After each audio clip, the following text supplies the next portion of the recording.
Hello mga kayads, ito po ang ginanggang mani sa Bisaya. First time ko nakapalit og ginanggang diribay. Pagbaba namo sa Maywawa Dam, maraming nagtitinda doon sa labasan. Walang ibang nagtitinda dito ng ginanggang dito sa may labasan ng Wawa Dam sa may baba. Yan, first time ko nakakaon dito sa Maynila. Pauwi na kami, gabi na. After namin nagwawa dam, gabi na po kami sa Hawi.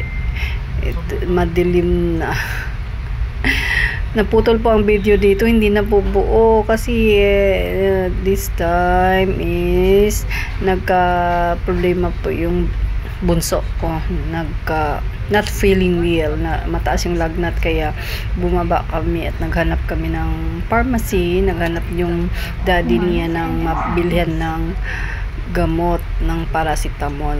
Then hanggang nakauwi kami sa bahay, wala na po akong video kasi yun nga, inasikaso namin yung bata kasi yung lagnat niya hindi na po bumaba. Kaya after that, ilang minuto lang kami pagdating sa bahay ay dinala na namin siya sa clinic. Yun.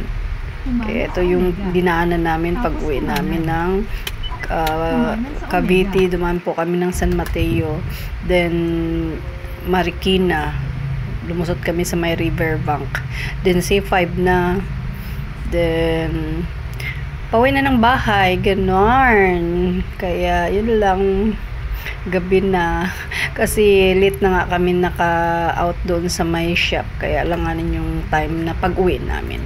Kaya yun lang yun lang mga kayads. Bye-bye. Hindi ba pala ako kasi alam ano siya, hindi ko pa na-try.